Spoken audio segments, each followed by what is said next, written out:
Young Thomas Edison by Michael Dooling. Thomas Alva Edison was born in a little house in Milan, Ohio, on February 11, 1847, to Samuel and Nancy Edison. He was the youngest of 7 children. Thomas, who was called Young Al by his family, lived in an era very different from ours. There was no electric light, no telephone, no radio or CD player, not even a movie theater. Thomas loved to experiment. In 1856, at the age of 9, he turned his family's cellar into a laboratory, complete with test tubes, beakers, and whatever chemicals he could buy. It was a mess. Bottles were everywhere. Young Al would mix one chemical after another, sometimes following the experiments in his chemistry book, sometimes not. A little of this, a little of that, he used to mumble. His mother always encouraged him to ask questions, and he did. What is this? Why does that happen? How does it happen? A bout of scarlet fever left Al hard of hearing, which made school difficult. While Al asked many questions at home, he did not ask any at school. Instead, he spent his time there daydreaming about his next experiment. Al's mother, a former teacher, took him out of school after only 3 months. From then on, she taught him at home. Mrs. Edison made sure he received an excellent education. He read Shakespeare, the Bible, history, and much more. Over the next few years, he also studied the great inventors, such as Galileo. At age 12, young Al decided to look for a job.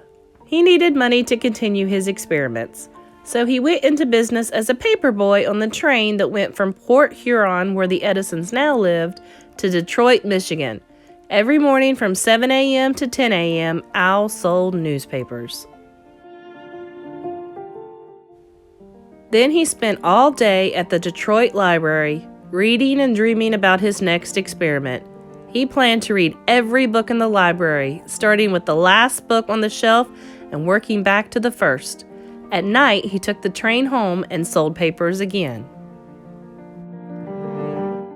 Eventually, with the permission of the conductor, Al set up a laboratory in the baggage car of the train. Soon the young scientist was experimenting with everything: chemicals, gadgets, test tubes, beakers, doohickeys, and thingamajigs. Things were going well until one day when the train made a sudden lurch. Bottles, books, newspapers, candies, and fruits went flying, along with Al. A bottle of phosphorus burst into flames. Al scrambled to put out the flames, but they spread too fast. Soon a very upset conductor rushed in. At the next stop, the conductor threw all of Al's things off the train. Even him! Al had never been so disappointed in his life. He went home and set up his laboratory again with the encouragement of his mother. He continued to experiment and tinker with every gadget he could get his hands on.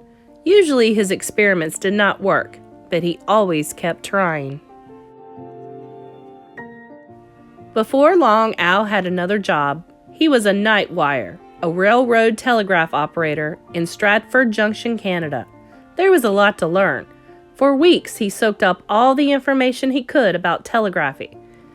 Al learned Morse code and much more. He worked the 7 p.m. to 7 a.m. shift, of 10 sleeping right in the station. He also set up his laboratory in the back room of the station so that he could experiment in his off hours. Apart from the occasional explosion, life was grand.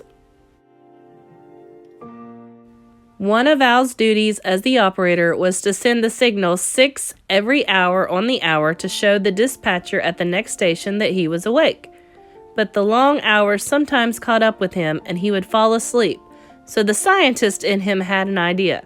Soon Al had invented a device that hooked the telegraphy key to a clock.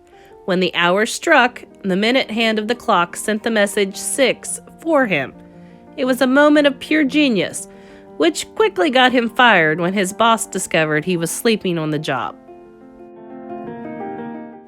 For the next 5 years, young Edison traveled all over the South and Midwest from one telegraph job to another. He continued to try to find ways to improve the telegraph. At age 21, he made his way to Boston, Massachusetts, and started using his first name, Thomas. He decided that he was going to be an inventor, and he set up his latest laboratory. He wanted to learn all he could about electrical forces. His first patented invention was the electrical vote recorder. Unfortunately, Congress did not like his invention, and he could not sell it. Over the years, Thomas's hearing had grown worse. By now, he was nearly deaf. This did not hamper his creative abilities, though.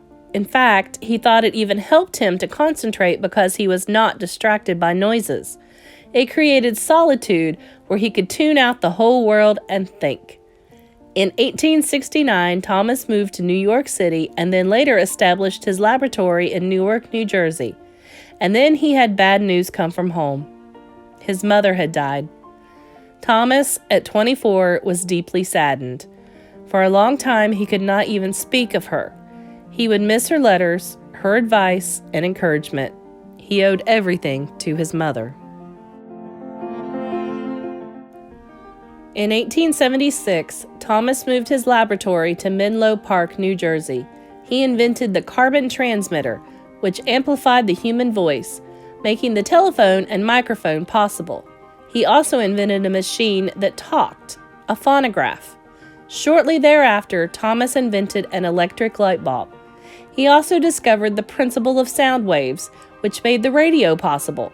In 1887, he moved his laboratory to West Orange, New Jersey, developing the motion picture and much more. At one point, he had 250 people working for him and 45 inventions going.